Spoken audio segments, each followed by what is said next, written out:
بسم اللہ الرحمن الرحیم۔ السلام علیکم۔ آج ہم اس واقعہ کا ذکر کریں گے کہ جب حضرت عمر بن خطاب رضی اللہ عنہ نے دریائے نیل کے نام ایک خط لکھا تھا۔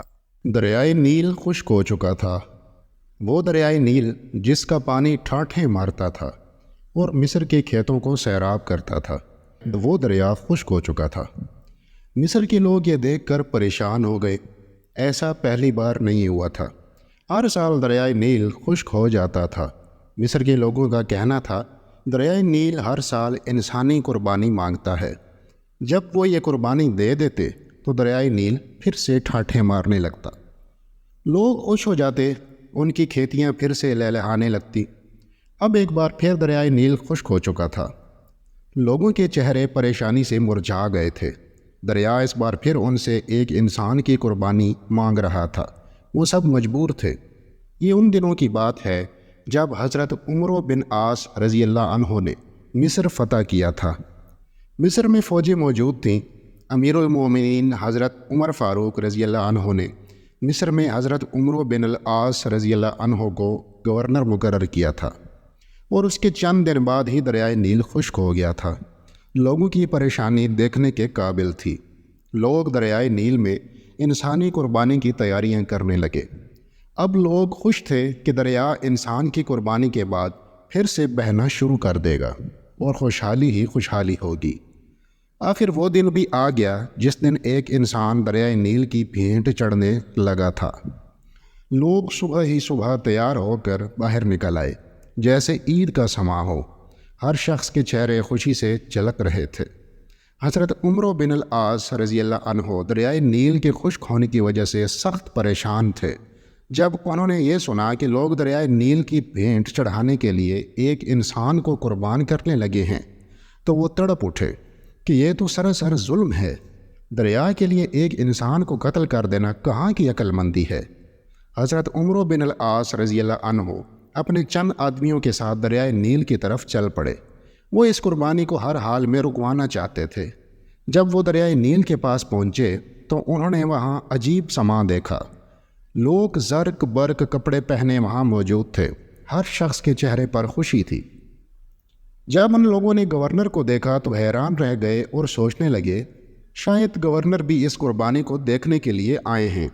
حضرت عمر بن العاص رضی اللہ عنہ نے دیکھا کہ لوگ ایک 15 سالہ لڑکی کو لے کر وہاں آئے۔ اس لڑکی نے زرق برق لباس پہنا ہوا تھا، وہ زیورات سے لدی پھندی۔ لڑکی خوف سے کانپ رہی تھی، اس کا چہرہ ہلدی کی طرح زرد ہو رہا تھا۔ لڑکی لڑکھڑاتے قدموں سے آگے بڑھ رہی تھی۔ وہ لرزتی کانپتی ہوئی لوگوں کے ہمراہ دریا کے کنارے پر پہنچ کر رک گئی۔ اس نے مڑ کر اپنے بوڑھے ماں باپ کی طرف دیکھا۔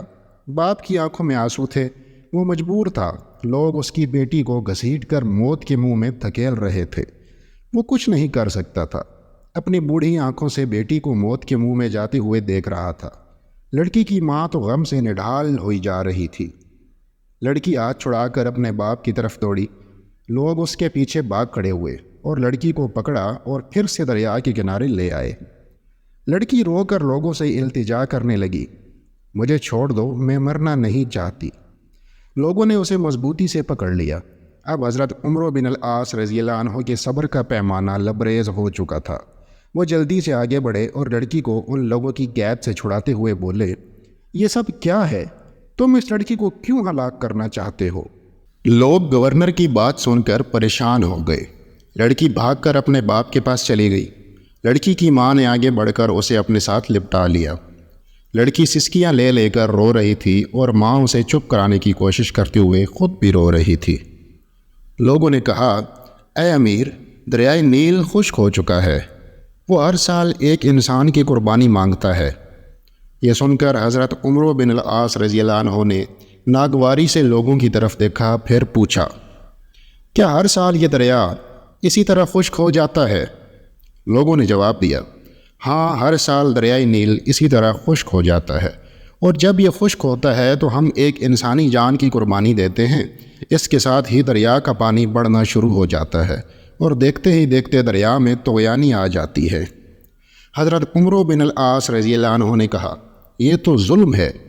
لوگوں نے کہا، اے امیر، ہم ہر سال چاند کی 11 تاریخ کو ایک نوجوان لڑکی کا انتخاب کر کے اس کے والدین کی رضامندی سے اس لڑکی کو زیورات اور خوبصورت لباس پہنا کر دریائے نیل کی بھیٹ چڑھا دیتے ہیں، پھر دریا کا پانی بڑھنے لگتا ہے۔ یہ سن کر حضرت عمرو بن العاص رضی اللہ عنہ نے کہا، اسلام ان باتوں کو پسند نہیں کرتا۔ تم ہر سال ایک انسان کو قتل کر کے دریا کی بھیڑ چڑھا دیتے ہو، یہ تو سراسر ظلم ہے۔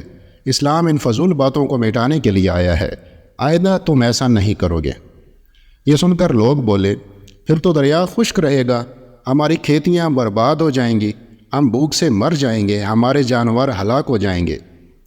حضرت عمرو بن العاص رضی اللہ عنہ نے کہا، تم پریشان نہ ہو، ایسا کچھ نہیں ہوگا۔ حضرت عمرو بن العاص رضی اللہ عنہ نے انہیں یہ رسم ادا کرنے کی اجازت نہ دی۔ اب لوگ بڑے پریشان ہوئے کہ اگر ایسا نہ کیا گیا تو ہر طرف خشک سالی ہو جائے گی اور ہم سب بھوک سے مر جائیں گے۔ ان کی سمجھ میں نہیں آ رہا تھا کہ وہ کیا کریں۔ ان میں اتنی جرات نہ تھی کہ وہ گورنر کے حکم کی عدولی کر سکیں۔ وہ سب خاموشی سے سر جھکائے کھڑے ہو گئے۔ حضرت عمرو بن العاص رضی اللہ عنہ نے لڑکی کو اس کے ماں باپ کے ساتھ گھر بھجوایا اور لوگ بھی آہستہ آہستہ وہاں سے جانے لگے۔ چند دنوں تک دریائے نیل بالکل خشک ہو گیا، اس میں ایک بوند بھی پانی نہ رہا۔ لوگ بوکھلا گئے، ان کی کھیتی باڑی دریائے نیل کے پانی سے قائم تھی، زمینیں بنجر ہو گئیں، لوگ فاقوں سے مرنے لگے، جانور چارہ نہ ہونے کی وجہ سے تڑپ تڑپ کر جانے دے رہے تھے۔ یہ دیکھ کر لوگوں نے مصر سے نکل کر دوسرے علاقوں کا رخ کیا، ہر طرف ویرانی ہی ویرانی تھی۔ حضرت عمر بن العاص رضی اللہ عنہ نے جب دیکھا وہ بھی پریشان ہو گئے۔ آخر انہوں نے امیر المومنین حضرت عمر الفاروق رضی اللہ عنہ کو ایک خط لکھا اور اس میں ساری صورتحال واضح کر دی۔ امیر المومنین حضرت عمر فاروق رضی اللہ عنہ نے جب یہ خط پڑھا تو آپ نے حضرت عمرو بن العاص رضی اللہ عنہ کو جواب میں لکھا، تم نے مصریوں کو بہت اچھا جواب دیا ہے۔ اسلام ایسی باتوں کی اجازت نہیں دیتا، وہ ایسی فضول باتوں کو مٹانے کے لیے آیا ہے۔ میں اس خط کے ساتھ ایک رکہ بھیج رہا ہوں، تم یہ رکہ دریائے نیل میں ڈال دینا۔ جب حضرت عمرو بن العاص رضی اللہ عنہ کے پاس امیر المومنین حضرت عمر فاروق رضی اللہ عنہ کا خط پہنچا تو انہوں نے خط کے بعد وہ رکہ بھی پڑھا جو دریائے نیل میں ڈالنے کے لیے تھا۔ اس میں لکھا تھا، یہ خط اللہ کے بندے عمر بن خطاب رضی اللہ عنہ کی طرف سے دریائے نیل کے نام ہے۔ اے دریا، اگر تو اللہ کے حکم سے بہتا تھا تو ہم بھی اللہ ہی سے تیرا جاری ہونا مانگتے ہیں، اور تو اللہ کے حکم سے جاری ہو جا، اور اگر تو خود اپنی مرضی سے بہتا ہے اور اپنی ہی مرضی سے رک جاتا ہے تو پھر تیری کوئی پرواہ اور ضرورت نہیں ہے۔